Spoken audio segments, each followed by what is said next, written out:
Hello साहब click करेंगे इसके ऊपर वो डाटा पूरा आ जाएगा। तो अब इसको सही है अभी पे करने से पहले बोलने लेट चाहिए तो आवाज लगी लेक्चर भी तो हेलो साथ में जो टाइम आपको मिल रहा है वो सही तो ठीक है करके आपको देना पड़ेगा वो जब आपको रिटर्न करेंगे तो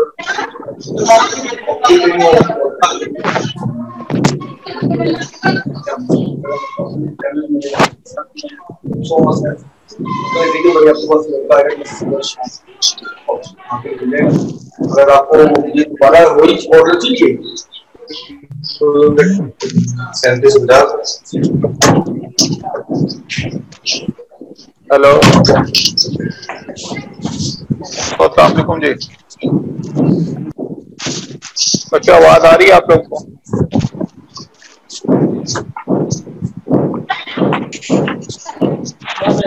वो हेलमेट आया सर में तो आवाज आ रही है भाई।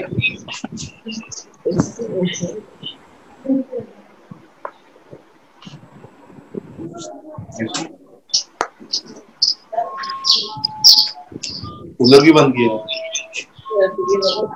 शर्मा ये परस्पर हाँ जी आवाज आ रही है सब लोगों को?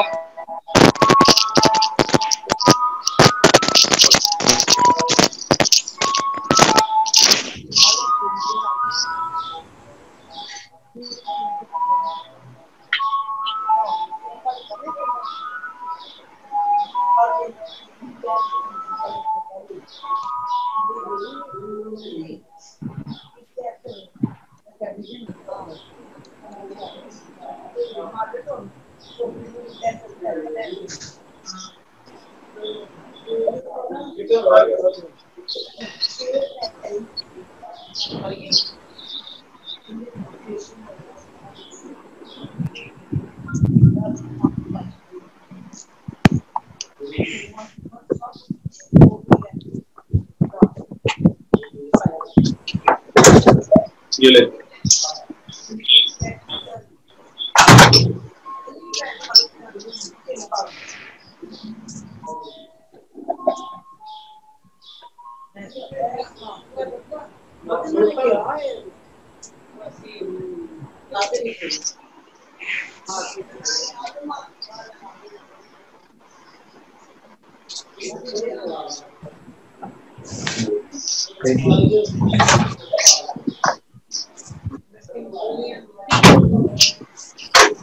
हेलो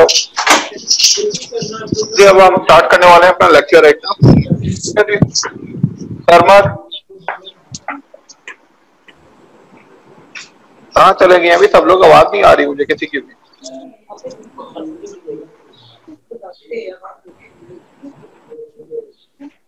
चले हम लोग we are going to start another very important topic from the examination point of view, the management point of view, which is approach to a child with diabetes mellitus type 1. You know that a type 1 diabetes is important for the pediatric age group. It is the most common type, which is are definitely a deficiency of insulin as compared to the type 2 diabetes, which may be a deficiency or which may be a resistance of the insulin action. Okay. So we are going to start this lecture. So I will tell you the important points and from the examination point of view and as well the different questions which usually examiners used to ask from the student and expect. मैंने lecture बड़ा short सा बनाया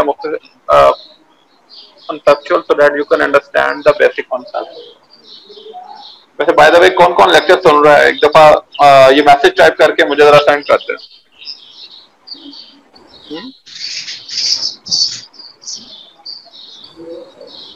lecture कौन कौन सुन रहा है?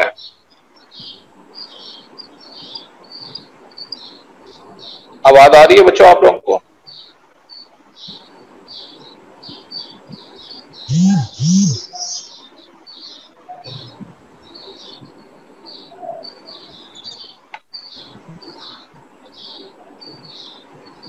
चलो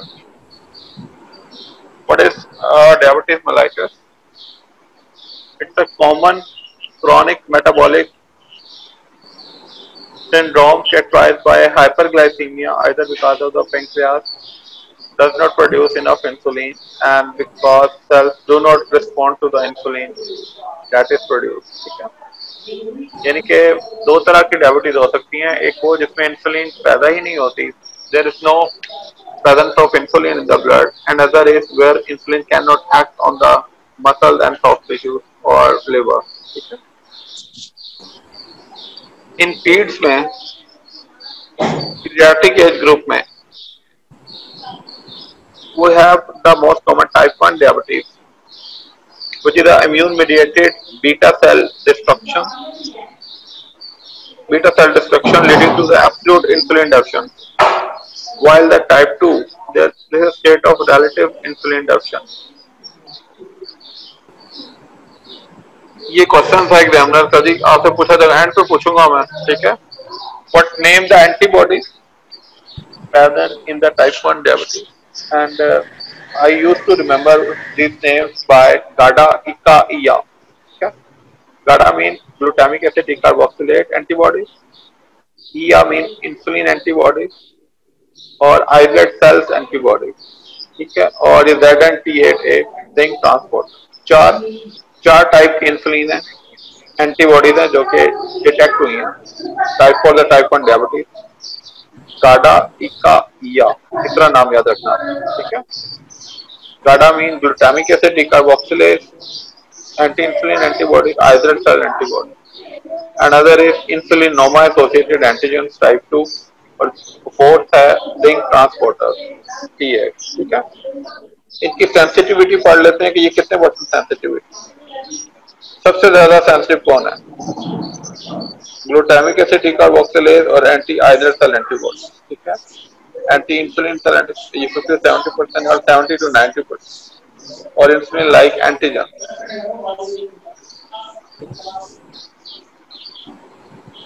what is the सबसे पहले हम डिफाइन कर लेते हैं कि what is the diagnostic criteria. Can everybody tell which is the screening test for the diabetes? What is the screening test for the diabetes? Oral glucose tolerance test. ठीक है, उसमें क्या करते हैं, 75 ग्राम शुगर ग्लैक्सोज डी आप 1 glass water में मिलकर के पेशेंट को पिला देते हैं और एवरी 1 आवर डेज की शुगर ये मॉनिटर करना शुरू कर देते हैं, यूरिन में भी और ब्लड में भी. यूरिन तो धारा जब उसे आएगा तब भी उसे मॉनिटर करेंगे, लेकिन ब्लड में आप एवरी 1 आवर मॉनिटर देखते हैं कि ग्लूकोज राइज कितना होता है और वो 200 का थ्रेशोल्ड क्रॉस करता है. आफ्टर 2 आवर अगर ब्लड ग्लूकोज 200 का थ्रेशोल्ड क्रॉस कर जाए तो उसे कहते हैं कि पेशेंट डायबिटिक है. Impaired glucose tolerance test. और fasting blood glucose in paediatric age group जो है वो है, जो कट ऑफ जो है वो है 126. ठीक है, अगर फास्टिंग शुगर 126 से ज्यादा हो तो इसे इट इज डायबिटिक. ठीक है, और अगर रैंडम BSR अगर मोर देन 200 हो after 2 hour of meal then it's sugar. और ओरल ग्लूकोज टॉलरेंस टेस्ट के 75 ग्राम खिलाने के बाद भी अगर 2 घंटे के बाद 200 होते तो ये भी डायग्नोस्टिक है. तो what are the treatment goals?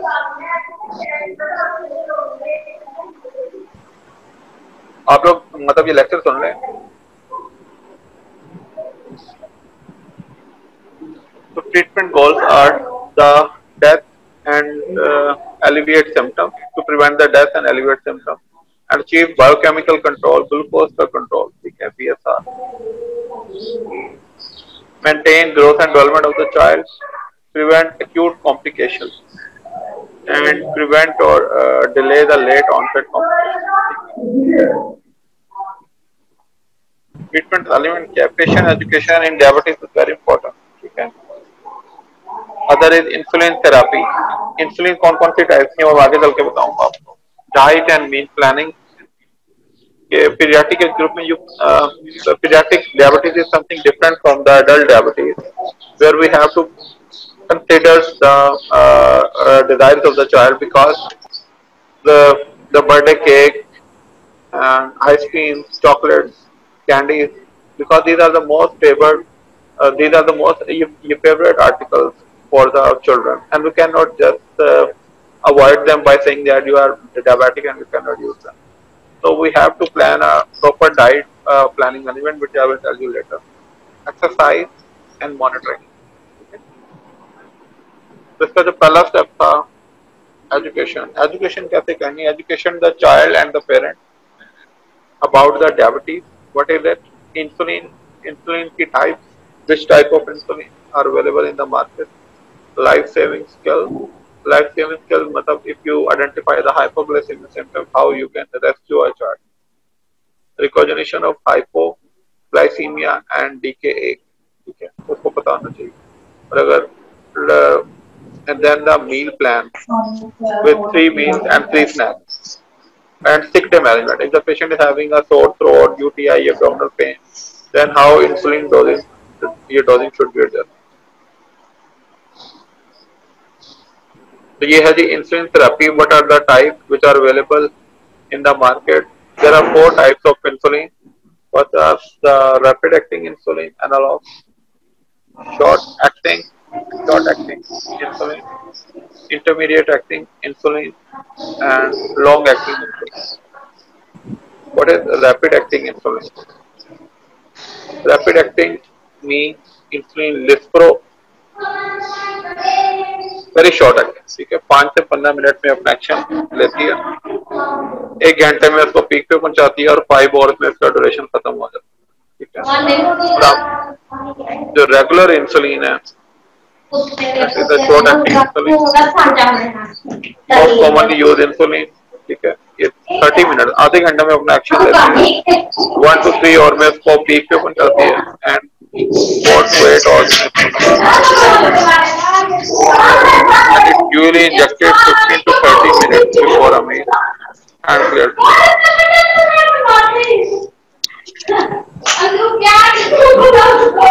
ये स्टूडेंट्स को जरा अनम्यूट कर दें, पीछे बैकग्राउंड मतलब ये नॉइसेस बहुत ज्यादा आ रही हैं,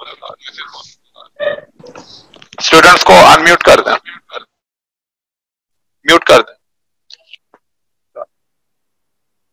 And now the third type is intermediate type. यार बात सुने, सब लोग जो है ना इधर गौर से सुन रहे हैं, ये बहुत इंपॉर्टेंट टॉपिक है, बाद में आप लोगों को समझ नहीं आएगा।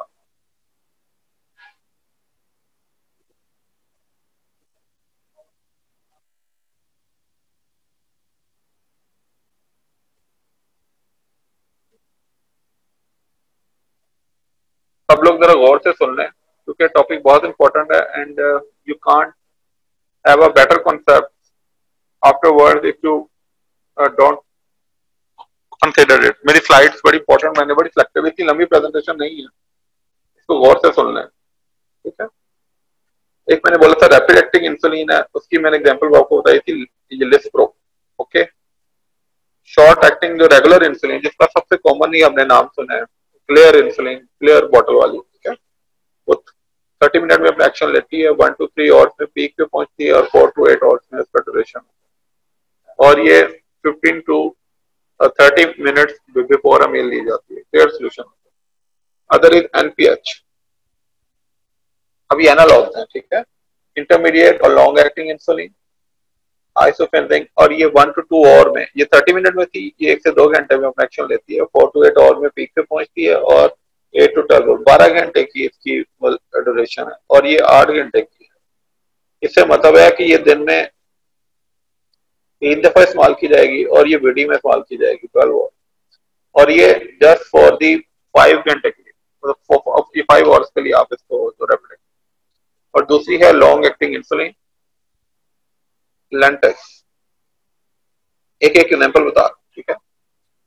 ये 1 घंटे में अपना एक्शन लेती है, इसका कोई पीक लेवल नहीं होता, और ये 24 घंटे तक कवर करती है, यानी कि 1 डे इसको इस्तेमाल किया जाता है, ठीक है। अब सारे ग्रुप्स ऑफ इंसुलिन मैंने बता दिए, क्योंकि सारे जो कॉन्सेप्ट है इंसुलिन के रिजीम का, that depends on you should know the duration of insulin and its peak of action. For example, अगर आप 15 मिनट में किसी की शुगर कंट्रोल करना चाहते हैं, तो आपको कौन सी चॉइस करनी पड़ेगी? Rapid acting. अगर आप आधे घंटे में किसी के शुगर को, और you want to prevent the hyperglycaemic peak, तो you will choose the regular. और अगर आप 1 से 2 घंटे में करना चाहते हैं, तो एनपीएच, और अगर आप 1 से 2 घंटे में करना चाहते हैं, पूरे दिन के लिए कवर ना करना चाहते हैं ऑडियंस, तो आप फिर ये लेंटर्स हैं। इसी तरह ये ग्राफ में इसको ऐसे समझाया गया। ठीक है, ये देख लें, ये rapid acting, regular, intermediate acting और लॉन्ग एक्टिंग। ठीक है, ये नीचे जो टाइम है और ये इसकी इंटेंसिटी है। ठीक है जी। तो सबसे जो रैपिड जेट करती है वो रैपिड एक्टिंग है, जैसे जैसे लिस्प्रो। उसके बाद येलो वाली कर्व में आ जाती है रेगुलर, और ये लाइट देखेंगे, लाइट ग्रीन इसके कलर में जो आ जाती है वो आ जाती है एनपीएच। उसके बाद जो आती है वो आती है जी लेंटेस। ठीक है, ऐसे ही है, 2 घंटे में इसका कवर हो जाना है लिस्प्रो का ना, और ये 6 आवर में कवर करेगी। ये होगी रेगुलर इंसुलिन, और एनपीएच जो है वो 2 घंटे में स्टार्ट रहेगी और 12 घंटे, 12 और 2 24 12 घंटे। और जो लेंटिस है उसके कोई पीक लेवल नहीं है, और ये पूरे 24 घंटे को, पूरे 1 डे, फुल फ्लैश 1 डे को कवर करती है। तो जब हम इंसुलिन का रिजीम बनाते हैं ना, तो उसमें हम डिसाइड करते हैं कि हम 3 रेगुलर देंगे बिफोर मील, ठीक है, और एक रात को एनपीएच या लेंटिस, वो चॉइस कर, या हम हर मील से पहले हम 3 ये लिस्प्रो देंगे, क्योंकि इंसान खाना 3 दफा खाता है, there are 3 meals per day, तो we will give that 3 times lispro और या रेगुलर। ठीक है, और एनपीएच जो है we can't use at BD. ये मतलब ये डिफरेंट इंसुलिन रिजीम्स एंड जैसे we can select one of those, वो मैं आगे चलकर बताता हूं। What is new in third diabetes without ketoacidosis? Insulin की डोज क्या होती है जी? प्री प्यूबर्टल बच्चों में इसकी डोज जो है वो 0.7 to 1 international unit per KG per day. ठीक है, स्टार्ट विद 0.5 इंटरनेशनल पर केजी पर डे, और ड्यूरिंग प्यूबर्टी यानी कि 17 to 18 ईयर्स में आप इसको 1 to 2 unit per KG per day. The correct dose of insulin that is which achieve the best glycaemic control. ये स्टार्टिंग डोजेज है, but you can increase और decrease according to the requirement of the patient. Insulin regimes, ये 50% of the daily dose. ठीक है, rapid acting insulin divided up between 3 pre meal boluses. इसका एक regime ये है टाइप ए, और एक रिजीम है type B. 50% of the total daily dose, यानी कि जो डोज आप इसे कैलकुलेट कर लोगे ना, 0.7 to 1, ये मैं पूछूंगा बच्चों में। ठीक है, चिल्ड्रन में क्या है, चाइल्ड, आप उसका वेट पेशेंट का आपको पता है। ठीक है, उसको 0.7 से मल्टीप्लाई करो, जो डोज निकलेगी उसका ये 50% आपने, या तो एक रिजीम अगर आप ए यूज करना चाहते हो तो उसका ये 50% आप 3 मील में डिवाइड कर लो, और इसका जो अगर आप बी रिजीम यूज करना चाहते हो तो आप ये 50% of the total daily dose long acting insulin lactase जो है वो यूज कर सकते हैं सिंगल इवनिंग में। ठीक है, जब पैसा ये ओडी में दी जाती है, और ये 8 ऑडी।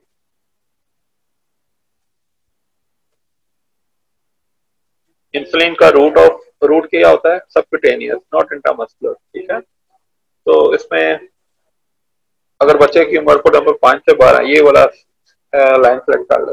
टारगेट ग्लूकोज क्या हमारा 80 to 150 तक। ठीक है, टोटल डेली इंसुलिन तो क्या 0.72 इसकी डोज लिखी हुई है, इंसुलिन डोज। ठीक है, basal insulin of percentage of total daily dose 40 to 50%। Bolus insulin unit added per 100 milligram पर डेसीलीटर अबव प्राइस। ठीक है, 0.75 यूनिट एडेड 15 ग्राम एट, ये मैं आपको बताऊंगा, ये 1 कार्ब बनता है। 1 कार्ब का कॉन्सेप्ट क्या है वो आपको बाद में बताऊंगा, ये थोड़ा सा कॉम्प्लेक्स है, ग्राफ आगे तक के दोबारा।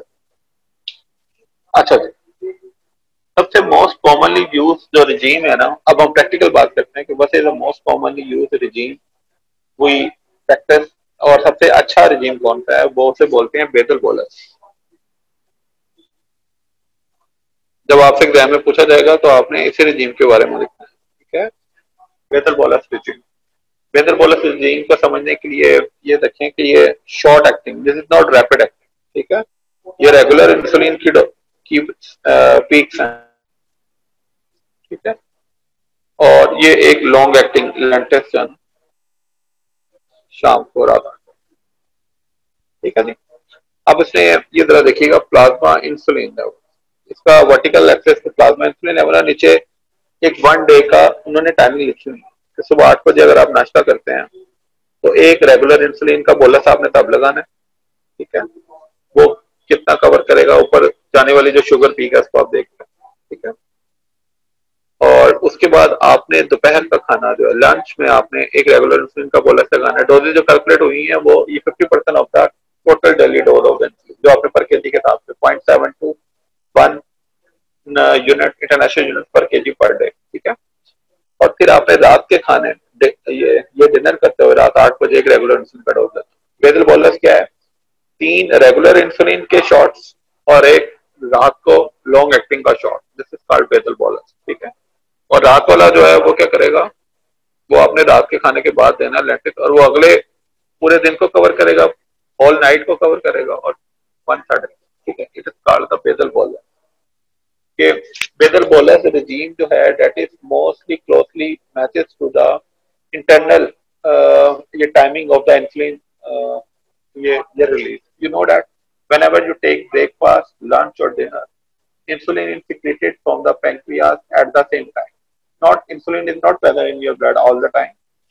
Insulin is released in the blood in pulses when you take breakfast, lunch and dinner. ठीक है। उसमें इसलिए इसलिए इसको कहा गया है कि ये जो रजीम है दिस इज नेचुरल कॉपी, ठीक है। आपने ब्रेकफास्ट लिया, आपने बाहर से एक रेगुलर इंसुलिन का एक शॉट लगा दी, आपने लंच लिया, आपने बाहर से एक रेगुलर इंसुलिन का शॉट लगा दिया, आपने रात का खाना खाया, आपने बाहर से एक रेगुलर इंसुलिन का शॉट लगा दिया, और जो रात के खाने के बाद वाला जो टाइम है उसके लिए आपने एक ये लेंटिस का कवर दे दिया जो ब्लैक वाली, ठीक है। इसको बोलते हैं बेटा। अब हम ये दूसरे रजीम भी डिस्कस करते हैं कि वो क्या चीज है, ठीक है। फूड एंड इंसुलिन के साथ इसका क्या ताल्लुक है। ट्वाइस डेली रजीम क्या है, ट्वाइस डेली जिसमें आप एनपीएच यूज करते हैं, ठीक है। मैंने बोला था ना ट्वाइस डेली कौन सी इंसुलिन यूज होती है, NPH. Regular snacks and meals, risk of hypos is मिलर्स है, emphasise regularity and portion size, ठीक है। अब ये जो लेंटी है ब्लू कलर में शो हो रही है, ठीक है। एक आप सुबह ब्रेकफास्ट, बी से ब्रेकफास्ट, ब्रेकफास्ट के टाइम पे देते हैं और वो रात तक चलती है, और एक आप ये सफर के टाइम पे देते हैं, सफर और ये बेड टाइम है, अच्छा जो है वो बेड टाइम, सफर के टाइम दो ये देते हैं, और एक रेगुलर इंसुलिन देते हैं, मतलब एक सफर के टाइम पे और एक जो मॉर्निंग ब्रेकफास्ट के टाइम पे। तो इसको बोलते हैं आप ट्वाइस डेली रिजीम, ठीक है। मल्टीपल डेली इंजेक्शन, आपने फिर ये भी देखना होता है कि बच्चे को how many injection you are giving the you are giving a innocent child a subcutaneous injection of insulin. Obviously we want minimum injection and we want better affordability and better compliance of the child so that he can happily have an injection of the insulin whenever he takes meals or snacks all the day, ठीक है।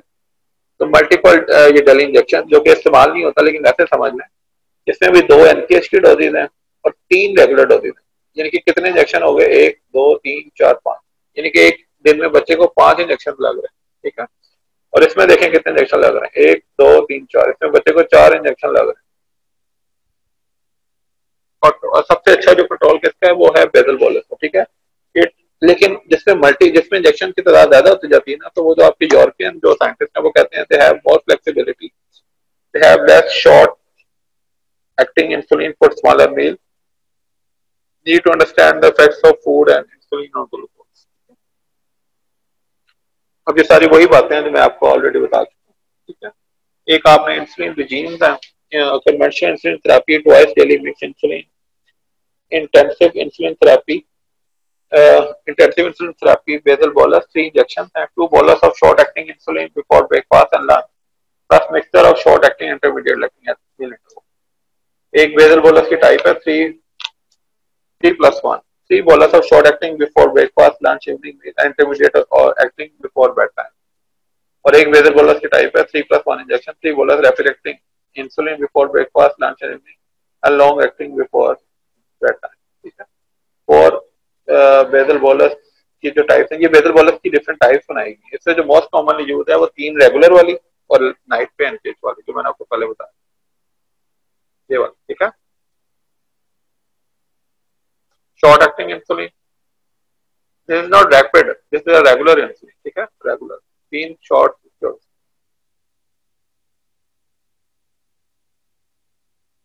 मैं ये वाले basal bolus की बात कर रहा हूँ, इट इज मोस्ट कॉमन, ठीक है। And basal bolus long acting insulin before bed time, rapid acting. बाकी सब में ना जो सवाल हो रही है वो हो रही है रैपिड एक्टिंग, जिसमें लिस्प्रो को स्टार्ट हो रहा है, वो इतनी ज्यादा यूज नहीं होती। हमने वो लेनी है जो शॉर्ट एक्टिंग वाली है, that is the most commonly practice in Pakistan. Practical problem, when you advise a subcutaneous injection of insulin, what are the practical problems? These are the non-availability of insulin in poor countries. They have no affordability to buy and purchase this. Injection sites and techniques. We people don't have any idea how to inject insulin. What is the technique? How we can switch over one injection site to another. Insulin storage and transfer, mixing of insulin preparation. अगर आप regular NPH दोनों combine use करनी है तो कौन सी पहले बढ़नी है, रेगुलर बढ़नी है या एनपीएच इंजेक्शन इंसुलिन स्टेज में बढ़नी है। इंसुलिन एंड स्कूल ऑर्ड्स, ठीक है, जो बच्चे स्कूल में जाहिर है एक्सरसाइज करते हैं, भागते हैं, मतलब प्लेइंग एक्टिविटीज होती है, एक्टिव होते हैं, उसमें इंसुलिन की रिक्वायरमेंट किस तरह एडजस्ट करनी, adjusting insulin dose at home, ठीक है। हम बच्चों पे 100% डाइट की ये रिस्ट्रिक्शन नहीं लगाते, ठीक है।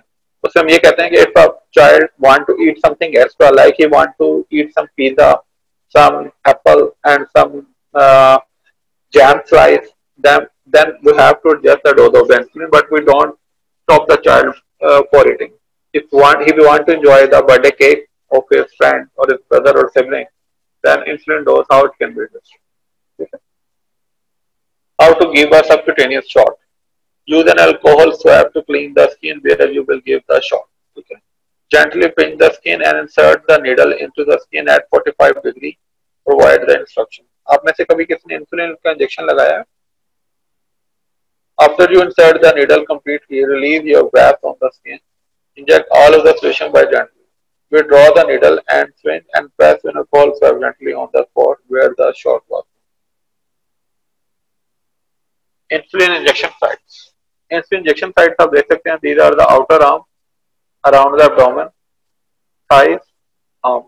यानी कि पहले आप अराउंड द अम्बिलिकस आप रिवॉल्व करते जाएं एंटी क्लॉकवाइज, ठीक है, और वो साइड फिल हो जाए, फिर आप थाइस पे आ जाएं, थाइस पे फिल होती तो आप इंजेक्शन उतनी देर में आप फिर दोबारा एब्डोमेन पे डालें। अब ये mixing of regular with regular insulin with NPH, always do the regular first. सबसे पहले आपने हमेशा रेगुलर फिल करनी। इसकी क्या वजह, वो रीजन ये है कि एनपीएच का मैकेनिज्म एक्शन कितनी देर में था, 1 to 2 आवर में, और रेगुलर का था 30 मिनट्स में, ठीक है। तो अगर आप रेगुलर को बाद में भरते हैं और एनपीएच को फॉर एग्जाम्पल पहले भर लेते हैं, तो इसका मतलब है एनपीएच ऊपर चली जाएगी पहले रेगुलर, तो एनपीएच जो है ये एब्जॉर्ब हो जाती है, और जो आपके ना रेगुलर की जो रिलीज है वो स्लो हो जाती है if you fill the NPH first. That's why we fill the regular insulin first and then NPH insulin later on. यानी कि सबसे पहले हम चाहते हैं कि एनपीएच जाए सबक्यूटेनियस टिश्यू में और रेगुलर इंसुलिन उसके बाद में, क्योंकि इसमें रैपिडली एब्जॉर्ब होना होता है। और अगर आप इसके उल्ट कर देंगे, एनपीएच पहले भर लेंगे रेगुलर, तो एनपीएच जो है वो रेगुलर वाली को एब्जॉर्ब कर लेती है, उसकी एब्जॉर्प्शन पर होती है, इफेक्ट नहीं आता। डाइट रेगुलेशन, अब डाइट का बड़ा रोल है। Diabetes, you know that diet, exercise, diet management, तो ये कॉन्सेप्ट बहुत इंपॉर्टेंट है समझने के लिए, ठीक है। Regular meal plans, regular meal plans with calorie exchange options are encouraged. Distribute carbohydrate load evenly during the day, preferably 3 meals and 2 snacks. With avoidance of simple sugars, यानी कि आपने फ्री शुगर्स नहीं देनी अभी भी। अच्छा, वही हम लोग कहते हैं कि बंदे को डायबिटीज है तो we should stop the carbohydrate. No, carbohydrates still remain the first priority. First percentage, maximum percentage should be in the form of carbohydrate, but we avoid free sugars. Carbohydrate कौन से टाइप के, हम polysaccharides में चले जाते हैं। Polysaccharides carbohydrates like starches, bread, उसमें ज्यादा जोर देते हैं बजाय कि हम फ्री शुगर जो है उसको इस्तेमाल करें। Encourage low salt, low saturated fat and high fibre diet, ठीक है, हाई फाइबर डाइट। यानी कि स्टिल डायबिटीज में कार्बोहाइड्रेट की इंप्लीकेशन सबसे ज्यादा है। आपको पता है जो इंसुलिन है ये ये डाइट प्लेट एक बनाई गई है, मतलब उसमें यू कैन सी दैट कि bread and cereals and potato they have the 33% ratio, सबसे ज्यादा, ठीक है। उसके बाद किसकी रेशियो है, फ्रूट्स एंड वेजिटेबल्स। उसके बाद मिल्क एंड डेयरी फूड्स 15%। उसके बाद fatty sugar food 7%, meat fish और स्टार्च, इसके बाद ये है, और उसके बाद फैटी शुगर। ये टेबल आपने याद कर लेना है, इसमें आपके काफी एमसीक्यू होंगे, ठीक है। कार्बोहाइड्रेट की जो परसेंटेज है तो वो है 55% ऑफ द कैलोरीज, ठीक है। यानी कि एक बंदे की पर केजी के हिसाब से जो कैलोरीज की रिक्वायरमेंट है ना, उसमें से 55% कार्बोहाइड्रेट होंगे स्टिल, ठीक है। और फाइबर होगा मोर देन 20 ग्राम पर डे, ठीक है। प्रोटीन 10 to 20, ये हमने मिनिमल रखनी है so that we can prevent the diabetic nephropathy. Fats जो है लेस देन 30% है, ठीक है। और आपने कोलेस्ट्रॉल जो रखना है वो 300 मिलीग्राम, बस इससे ज्यादा ऊपर, बस ये याद रखें। कार्बोहाइड्रेट की कितनी है, 55%, प्रोटीन 12 to 20%, और फैट्स जो है वो लेस देन 30%। और सोडियम, हमने नमक कितना इस्तेमाल करना, avoid excessive, limit up to 3000 milligram के 5%, ठीक है। हाई फाइबर डाइट जो है ना, that is recommended more than 20 gram per day. अब उसमें जितनी भी फूड जो है अवेलेबल है इन द मार्केट, उन सबका साइंटिस्ट ने ग्लाइसेमिक इंडेक्स निकाला हुआ है कि कौन सी फ्री शुगर अर्ली रिलीज करती है और कौन सी फ्री शुगर बाद में रिलीज करती है। तो what is glycaemic index? It is the ability of the food to raise the blood sugar level, ठीक है। तो for example high glycaemic index वाली कौन सी है? हाई ग्लाइसेमिक इंडेक्स मतलब है कि 70 और हाई, और लो ग्लाइसेमिक वाली 55। ऑब्वियसली जो ग्रीन वेजिटेबल्स वाली जो डाइट्स हैं उनका ग्लाइसेमिक इंडेक्स जीआई से तो लिखा जाता है, जीआई, ठीक है। वो देख लें आप, ये 10 10 48 49 में आ रहा है, ठीक है। और अगर आप स्टार्चेज वगैरह में देखा जाए, इनका भी देख लें आप, दे आर वेरी हाई, ये रिकमेंड है, ये रिकमेंडेड है। उसमें भी आप देख लें they have a very low glycaemic index 33 88 40, ठीक है। फ्रूट्स का आप देख लें, उस पर they have very low glycaemic. और जो स्टार्च स्नैक्स हैं आपके, पिज्जा चॉकलेट राउंड, इनका आप देख लें कि सोडा वाटर, ठीक है, doughnuts, popcorn, pop cake, chocolate bar, ये थोड़े higher higher, they have the higher glycaemic. So we counsel the parents about the selection of the diets which have the low glycemic index, ठीक है। और इसमें भी आप देख रहे हैं yoghurt plain, low fat, skin milk, chocolate, आप यूज करेंगे। अच्छा, हमने, आपको पता है कि थोड़ा सा मैं मतलब यहीं से बना दूं, इंसुलिन आप किसको ये न्यूट्रलाइज करने के लिए दे रहे हैं? शुगर को न्यूट्रलाइज करने के लिए, यानी कि इंसुलिन का पार्ट, इंसुलिन का जो पार्ट है that is only for this portion. कितनी अजीब बात है। प्रोटीन और फैट्स, इसको तो आप इंसुलिन से यूज नहीं कर सकते हैं, यानी कि आप फ्री शुगर्स को कम कर सकते हैं इंसुलिन के जरिए, लेकिन प्रोटीन और फैट्स हैं they can not be controlled with insulin. You have to reduce the intake of the protein and fats, ठीक है। तो आपकी डाइट में जितना कार्बोहाइड्रेट है ना, हमें उससे कंसर्न है, हमें प्रोटीन और फैट उसकी कैलकुलेशन पे कंसर्न नहीं। यही कंसेप्ट मैं आपको बताने लूँ। ये देखो, वन सर्विंग जो है 15 gram of carbohydrate in one, 15 gram of carbohydrate अगर आपकी प्लेट में है ना, तो उसको बोलते हैं वन कार्ब। एक कार्ब के लिए 1 unit of insulin.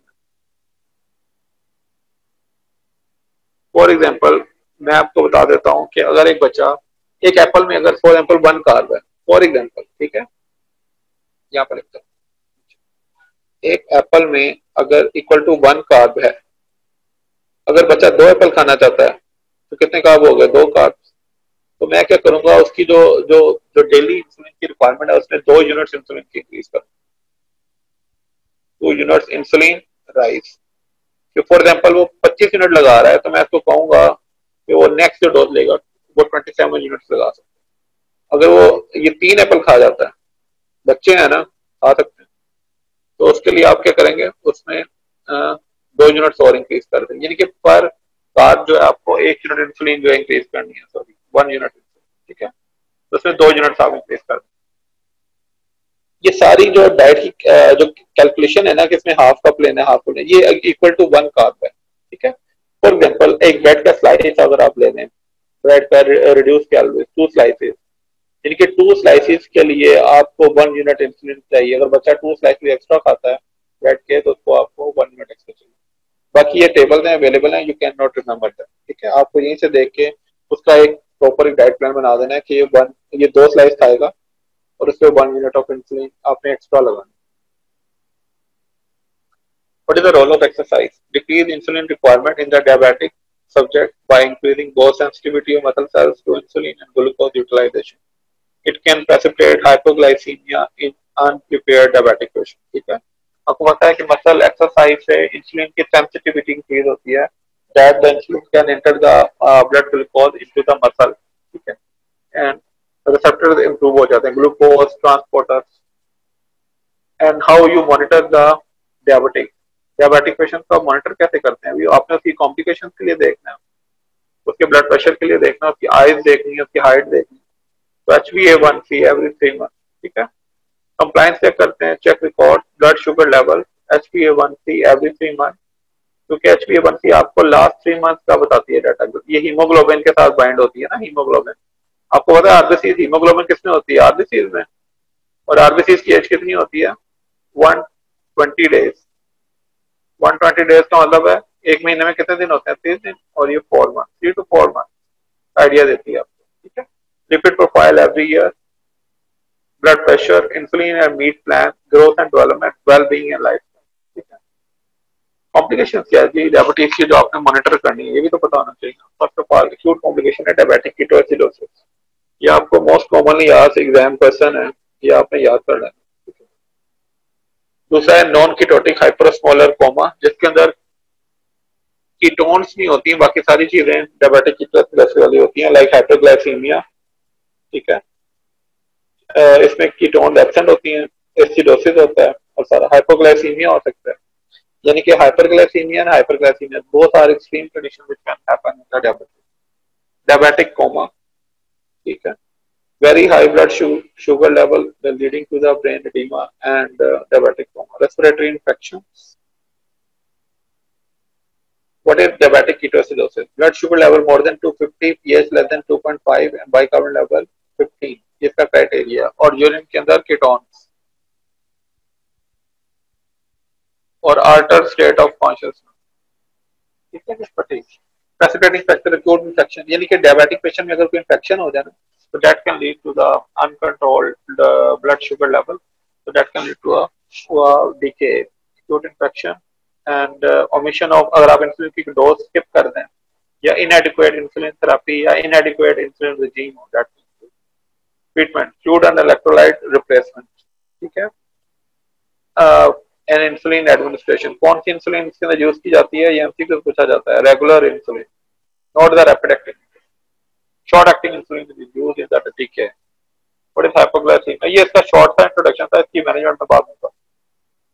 Hypoglycaemia, blood sugar level less than 60, ठीक है। Pallor, sweating, nausea, vomiting, palpitation, hunger, dizziness, anxiety, ये ऑल नो दैट। ट्रीटमेंट क्या है? ओरल ग्लूकोज देते हैं, glucose IV glucose administration, and उससे भी नहीं बेहतर होता है तो इंट्रामस्कुलर ग्लूकागोन एडमिनिस्ट्रेशन। क्रॉनिक जो इसकी कॉम्प्लिकेशन है वो क्या है? माइक्रोवास्कुलर और मैक्रोवास्कुलर, रेटिनोपैथी, आइज में nephropathy, neuropathy, myocardial infarction, stroke and peripheral vascular disease. अब ये स्क्रीनिंग गाइडलाइन है, कब कब आपने स्क्रीन करना है, याद रखिएगा। Whenever you diagnose a child with newly diagnosed child with type 1 diabetes, आपने उसके थायराइड फंक्शन टेस्ट और उसके सीलिएक का वर्कअप दूर कराना है, क्योंकि diabetes in children is associated with thyroiditis and coeliac disease at diagnosis. इस वजह से मैंने इसको हाईलाइट किया, ठीक है। आपने देखें स्क्रीनिंग शुरू कब करनी है, स्टार्ट आंखों की स्क्रीनिंग कब शुरू करनी है? आफ्टर 5 years ऑफ ऑपरेशन, और 1 to 2 ईयरली करनी है फंडल फोटोग्राफी के जरिए, एंजियोग्राफी मार्कर, ठीक है। और इंटरवेंशन आपके कर सकते हैं इम्प्रूव ग्लाइसेमिक कंट्रोल और इसकी ये लेजर थेरेपी, जिसमें आप फोटो कोएगुलेशन वगैरह वो इस्तेमाल की, कॉटन वूल स्पॉट्स वगैरह। नेफ्रोपैथी जो है डायबिटिक की वजह से किडनी खराब होना शुरू होगी, वो भी आफ्टर 5 years ऑफ ड्यूरेशन आपने स्टार्ट करनी है, ठीक है। और 2 years आफ्टर 5 ईयर इन बच्चों में और बड़ों में after 2 year.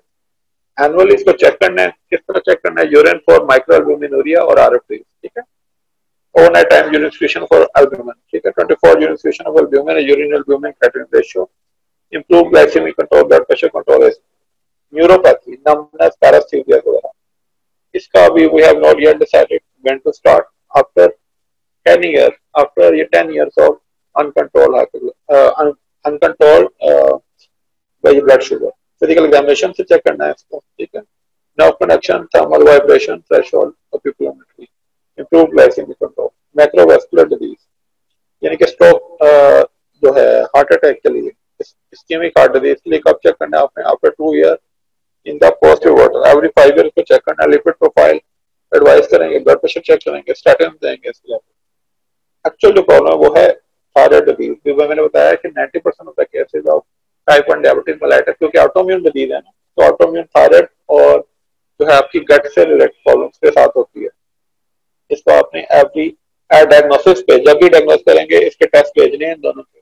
Every 2 to 3 years इसको स्क्रीन करना है। अगर नहीं पॉजिटिव आते तो टीएसएच लेवल आप एडवाइस कर सकते हैं, टिश्यू ट्रांसग्लूटामाइनेज, रैंडमाइसिन 2 जो कि ये सिलिक की एंटीबॉडी। इसके अलावा थायराइड पेरोक्सिडेज एंटीबॉडी और एंटीग्लाइडिन, ये भी इसकी स्टेटस और इसकी ट्रीटमेंट थायरॉक्सिन, या आपने इसको ग्लूटेन फ्री डाइट, यानी कि एक तरफ डायबिटीज भी होगी और दूसरी तरफ उसकी ग्लूटेन फ्री डाइट भी होगी। That will be very difficult challenge. Prognosis के lifespan of individual with diabetes is about 10 years shorter than that of non-diabetic patients. Puberty may be delayed. Final height may be less than the genetic. ठीक है। आप ये जरा students को unmute कर दें। Students को अनम्यूट कर दें।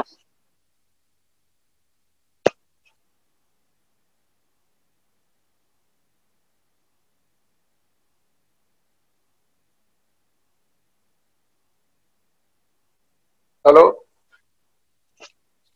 ये स्टूडेंट्स को अनम्यूट कर दें।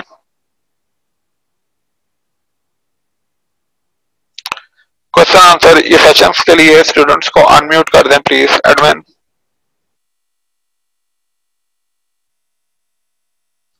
मैंने बड़ी शॉर्ट की प्रेजेंटेशन बनाई है और उसमें मतलब ये बताया गया। अब मैं आपको दिखाता हूँ कि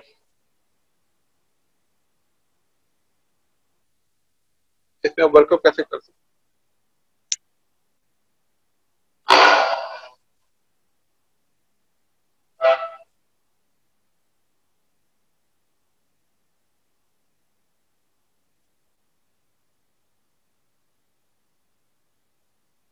स्टूडेंट्स को अनम्यूट कर दें प्लीज, अभी तक मुझे आवाज नहीं आ रही। अनम्यूट कर।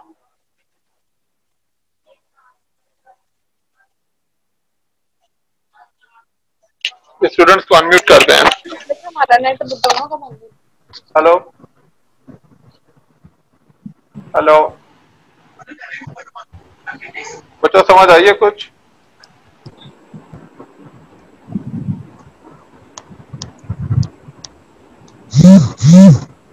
हाँ जी बच्चों समझ आइए कुछ?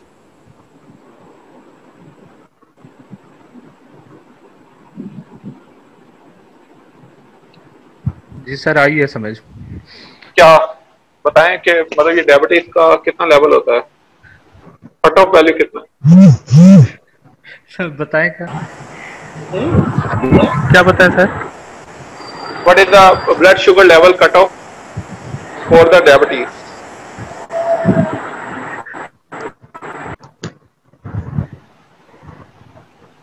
हाँ जी, कितनी बीएसआर होनी चाहिए तो आप कहते हैं कि इसमें डायबिटीज है? या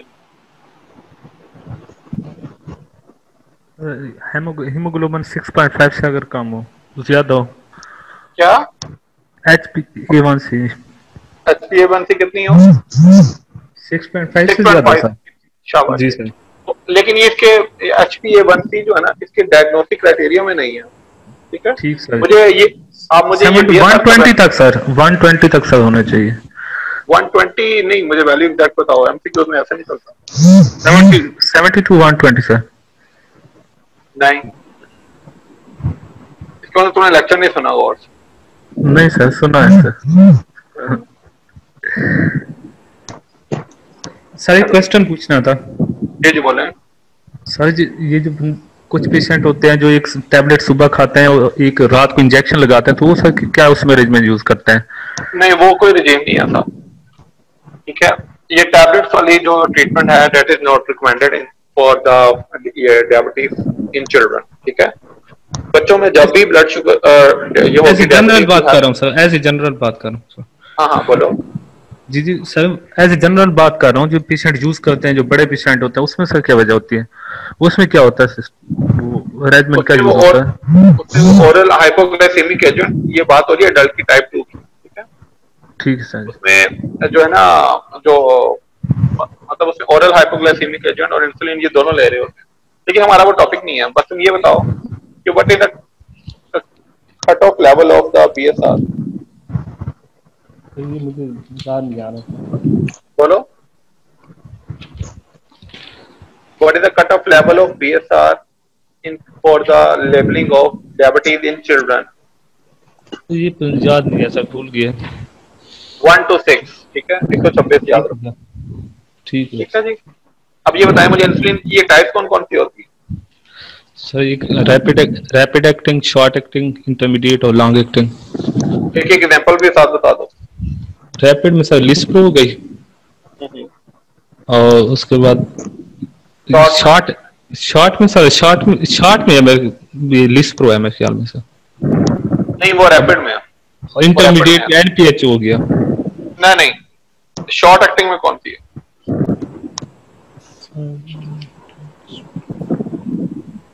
हाँ जी बोलें, शॉर्ट एक्टिंग इंसुलिन की टाइप एग्जांपल क्या?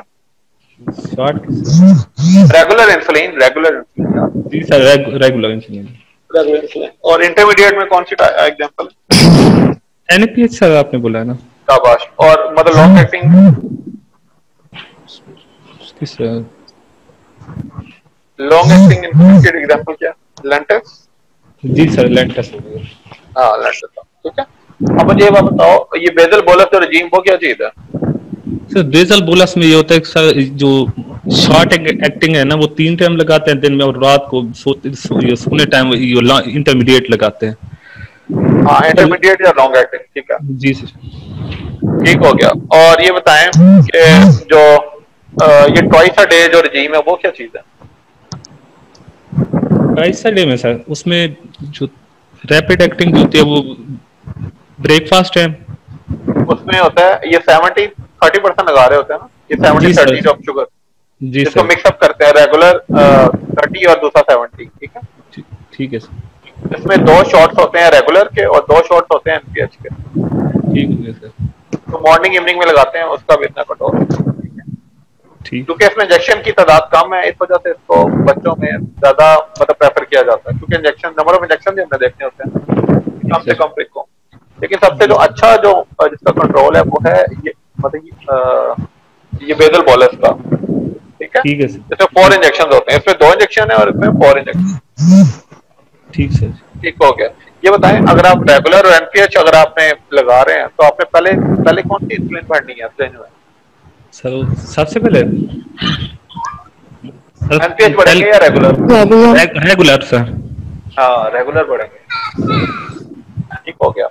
ये बताएं कि ये डीके का डायग्नोस्टिक क्राइटेरिया क्या है? बड़े आपको शॉर्ट ऐसे क्यों एमसीक्यू में पूछा जाएगा। DK, diabetic ketoacidosis. जी सर। उसके नाम में छुपा हुआ है। कीटोन बॉडी होंगी सर उसमें। कीटोन बॉडीज किसमें, ब्लड में कि यूरिन में? यूरिन में भी होंगी सर, ब्लड में भी होगी। शाबाश। और शुगर अनकंट्रोल होगी, पेशेंट की 250 से अबव होगी। जी सर। ठीक है। और इसके यूरिन में कीटोन्स होंगी और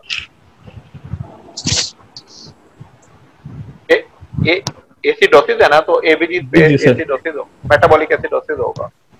ये डायबिटीज में जो एसिडोसिस होता है कौन सा होता है?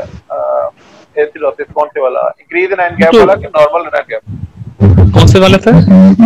Increase in normal in gap वाला एसिडोसिस ऑफ डीके। जी सर। इंक्रीज इन गैप वाला, ठीक है। ठीक सर।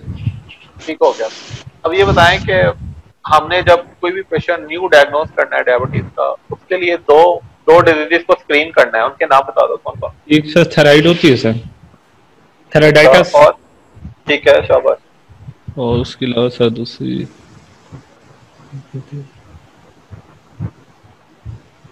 कौन सी थी सर दूसरी? दूसरी थी ये सीलिक डिजीज। जी sir, select disease. Coeliac disease के लिए, ठीक है, आपने एंटीटीज ट्रांसग्लूटामाइड आईजी है और T4 और TSH ये भिजवा देना है। ठीक क्योंकि sir. Diabetes is most commonly associated with hypothyroidism, coeliac disease, ठीक है, कुछ सिंड्रोम है मतलब उनके साथ एसोसिएटेड होती है। एपीएस टाइप 1 और टाइप 2 दोनों के साथ एसोसिएटेड है। म्यूकोकुटेनियस कैंडिडियासिस के साथ एसोसिएटेड है। तो आपने इसकी एसोसिएशन को भी स्क्रीन करना है, ठीक है। अब आप ठीक ये सर। बताएं कि डायबिटिक जो है मतलब ये रेटिनोपैथी, इसको प्री जी सर। प्यूबर्टल बच्चों में कब इसकी स्क्रीनिंग शुरू करनी, फौरन कर देनी है कि 2 साल या 5 साल या 10 साल के बाद? 2 ये ईयर सर। रेटिनोपैथी देखने की है, ये रेटिनोपैथी कब स्क्रीन ये करनी तो फौरन सर उसी नहीं 2 ईयर बाद सर। है? ना 5 इयर्स के बाद, ठीक है। ठीक है सर। 5 इयर्स के बाद आपने स्क्रीन करना शुरू करना है, फिर 2 ईयरली इसको देखते रहना। ये न्यूरोपैथी कैसे स्क्रीन करते हैं बच्चों में? न्यूरोपैथी सर नहीं पता सर, आप बता दें। इसको क्लिनिकल एग्जामिनेशन से स्क्रीन करते हैं। ये ना ये ट्यूनिंग फॉर्क से चेक करते हैं, तो फुट के ऊपर ही चेक करते हैं, सेंस ऑफ ये वाइब्रेशन और ये पोजीशन सेंस, ये लॉस हो जाती है बच्चे, ठीक है। जी सर। और इसमें ये होता है, इसमें जॉइंट्स बड़े स्टिफ हो जाते हैं बच्चों के, शॉर्ट स्ट्रेचर हो जाता है जो अनकंट्रोल्ड जो डायबिटीज वाले पेशेंट। ठीक सर। एक और कंडीशन होती है बच्चों में, मॉरियक सिंड्रोम। मॉरियक सिंड्रोम ये एमसीक्यू में पूछा जाता है, वाइवा में भी ना, एग्जामिनर को बड़ा फेवरेट होता है। मॉरियक होता है कि ऐसा बच्चा जो अनकंट्रोल्ड डायबिटीज के साथ हो, यानी कि sugar use, pre sugar use ही नहीं हो रही और जो रेजिडुअल शुगर है वो ग्लाइकोजन की सूरत में लीवर में कॉम्बिनेट होती जा रही है। तो बच्चे short stature, joint arthropathy, हिपैटोमेगाली, mental retardation, Cushing syndrome type की तरह बच्चे बन जाते हैं, ठीक है। ठीक है सर। उसको बोलते हैं मॉरिक सिंड्रोम, ठीक है। ठीक सर। और बताएं जी, ये अगर कोई डायबिटीज कोई न्यू केस है तो उसके लिए टेस्ट कौन कौन से भेजेंगे आप? सर एक तो ब्लड शुगर हो गया। ये बाकी लोग क्यों नहीं बोल रहे भाई? और क्यों नहीं? सरमत किधर है? सर अब मेरी बारी जो लग गया सर, बाकी की कैसे अच्छा, बोले? ये तुम में से एक बंदा डिसाइड कर लेता है कि एक बंदे ने लेक्चर सुनना है। नहीं वैसे सुन रहे हैं ना बाकी सारे, क्या क्या क्या डिस्कशन हो रही है, इस वजह से तुम हो। अच्छा चलें, बताएं फटाफट सुनते हैं। कौन कौन से टेस्ट एडवाइस करोगे डायबिटीज के लिए? सर ब्लड न्यू केस आ शुगर। गया, जी सर। ठीक है, ब्लड ओके। और ग्लूकोज टॉलरेंस टेस्ट करोगे? जी सर। उसके अलावा HbA1c भी चेक करवाएंगे सर जी। हाँ, HbA1c भी चेक करेंगे, शाबाश। और ठीक है। और इसके अलावा सर ये लिपिड प्रोफाइल कराएंगे। जी सर लिपिड प्रोफाइल होगी। Urine for glucose, ketone, albumin सबके लिए चेक करें, ठीक है। जी सर। और इसके अलावा और क्या करेंगे?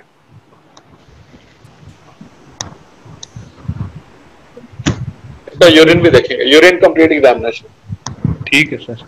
ठीक है जी। अच्छा ये बताएं, ये डायबिटीज में ये डाइट का कितना रोल है, कितने परसेंट होने चाहिए कार्बोहाइड्रेट, फैट्स और प्रोटीन? सर जो ये कार्बोहाइड्रेट है वो 55% होने चाहिए। ठीक है, शाबाश। कौन से टाइप के? जी सर। कौन से टाइप के? मोनोसेक्राइड जो है, पॉलीसेक्राइड्स, किस टाइप के होने चाहिए? शुगर, कार्बोहाइड्रेट किस टाइप के होने चाहिए? मोनोसेक्राइड होने चाहिए सर, मोनोसेक्राइड होने चाहिए। और खुदा का नाम लो, लेक्चर दोबारा शुरू होगा। पॉलीसेक्राइड होने चाहिए, ठीक है। जी सर जी पॉलीसेक्राइड। ठीक है सर। हाँ, मोनोसेक्राइड जो है ना, शुगर होती है जो घर में डालते हो ना चाय में, शुगर, वो मोनोसेक्राइड। ठीक हो गया सर। सुक्रोज, ठीक है, ग्लूकोज, वो सारे इस तरह की शुगर नहीं हमने देनी। हमने अभी भी कार्बोहाइड्रेट इनकी फर्स्ट प्रायोरिटी है, लेकिन वो in the form of polysaccharides, ठीक है। ठीक। और ये प्रोटीन्स कितनी होनी चाहिए सर? ये 10 to 20% होनी चाहिए। और फैट्स कितनी होनी चाहिए? 30% सर जी। लेस वो देन 30। 20 less than 30। हाँ, देखो इनमें से जो प्रोटीन और फैट्स, इसको हमने अपने इंटेक से कम करना है, और बाकी जो है ना कार्बोहाइड्रेट, उसको हमने इंसुलिन से कंट्रोल करना है, ठीक है। ठीक हो गया। तो ये बताएं, ये वन कार्ब का कॉन्सेप्ट क्या है? वन कार्ब, 2 स्लाइसेस जो होते हैं ब्रेड के, वो वन कार्ब के बराबर होते हैं। अगर एक यूनिट लगाएंगे सर। हाँ, उसमें ये होता है कि अगर बच्चा है ना, बच्चों को हम मना नहीं कर सकते, उसने बर्थडे का केक भी खाना है, उसने चॉकलेट भी खानी है, उसने कैंडीज भी खानी है, उसने बिस्किट्स भी खाने हैं, ठीक है। जी उसने सर। अगर उसका एक एप्पल आपने उसको दिया है तो आपने हो सकता है उसकी इंक्रीज डिमांड हो कि जी मैंने 2 खाने हैं, तो आप उसको मना तो नहीं कर सकते। तो आप जी क्या सर। करते हैं, कार्ब काउंटिंग करते हैं फूड की ना, वो देखते हैं सारा उसमें कितने कार्ब हैं। ठीक हो गया सर। उसके लिए ये टेबल अवेलेबल है, उसमें से आपने अवेलेबल करके रख देना कि ज्यादातर चीजें क्या खाता है। फॉर एग्जाम्पल अगर 2 एप्पल्स खाना चाहता है तो 1 यूनिट इंसुलिन का इसको एक्स्ट्रा लगाना पड़ेगा, ठीक है। ठीक है अगर sir. Half cup cake, half का केक अगर ज्यादा खाता है तो उसको 2 यूनिट इंसुलिन की एक्स्ट्रा डोज लगानी पड़ेगी, कुछ डोज। ठीक है बाकी नॉर्मल रहेगी सिर्फ उसी डोज, ठीक है। सर, ये बता देंगे प्राफ में ना सर, किस डायबिटीज में अक्सर कौन सा क्वेश्चन आता है? टॉप में आपको हमेशा हमेशा डायबिटीज का ये आएगा क्वेश्चन, ये डीके। ठीक हो गया। डीके का जो बना हुआ है ना, मतलब ये टेबल, उसके मैनेजमेंट कैसी है, फर्स्ट घंटे में कौन सा फ्रूट देना है और नेक्स्ट 23 आवर्स में कौन सा फ्रूट देना है। जी सर। अब जरा टाइम शॉर्ट था, इस वजह से मैं इस पर फोकस नहीं कर सकता, कहते हो तो मैं आपको बता देता हूँ थोड़ा सा। नहीं सर, बस ठीक है सर, ठीक है। नहीं मैं बता ही देता हूँ। तो इधर देखो स्क्रीन की तरफ, जी सर। शॉर्ट बिल्कुल शॉर्ट सा बताऊंगा, ठीक है। रैंडमली पेज को लेकर क्या हो गया, दिखाई दे रही है मेरी स्क्रीन? जी सर। मेरा पेन नहीं चल रहा, ये आ गया, ठीक है जी। डीके का, डीके बेसिकली ना डिहाइड्रेशन है, जैसा लूज मोशन की डिहाइड्रेशन होती है ना, इस हाइपर और स्मॉलर की डिहाइड्रेशन होती है। उसमें फर्स्ट घंटे में जो फ्लूइड देना होता है वो देना होता है नॉर्मल सलाइन। ठीक हो बाकी गया। 23 घंटे में फ्लूइड जो देना होता है वो आपने देना होता है N/2, ठीक है, याद रखो। जी सर। फर्स्ट इंसुलिन की जो एंट्री है ना वो पहले घंटे में नहीं है, इंसुलिन जो आपने चलानी है वो चलानी है आफ्टर 1 आवर। जी सर। और इंसुलिन की टाइप कौन सी है, regular insulin, only regular insulin is use, ठीक है। और इसकी डोज क्या होती है, 0.7 to 1 unit per KG per hour के साथ, ठीक है जी। और जो पहले घंटे के अंदर जो फ्लूइड देना है वो देना है ओनली नॉर्मल साइज, और कितना देना है, 10 to 20 ml पर केजी के हिसाब से। और जो फ्लूइड कितना उसकी कैलकुलेशन आप पहले से निकाल ले, तो maintenance plus deficient fluid minus bolus, जो पहले ऊपर दे चुके हैं। मेंटेनेंस आपको पता है ना 100 ml पर केजी पर डे, और डेफिशिएंट जो होता है 85%, 85 ml पर केजी। इन दोनों को ऐड कर लो बोलस में, उसमें से निकाल लो, बाकी उसमें से फ्लूइड आ जाएगा। ठीक हो मैंने गया। शॉर्ट सा बता दिया। ठीक हो और गया कोई सर। क्वेश्चन पूछना चाहते हैं तो बताएं, time short. Thank you sir, thank you sir, बस। थैंक यू नहीं करना, मुझे क्वेश्चन बताओ फटाफट। बस सर, समझ आ गया बिल्कुल। अच्छा जी, और कोई क्वेश्चन? No sir. बाकी लोग किधर हैं, बाकी लोग की मुझे बातें नहीं आ रही।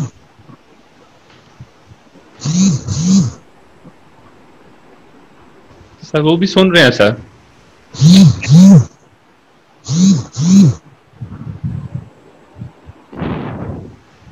हाँ जी, एनीबॉडी एल्स?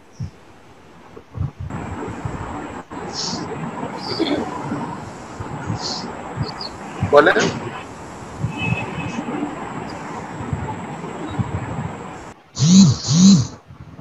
चलो ठीक है जी, फिर अपना ख्याल रखिए। ओके।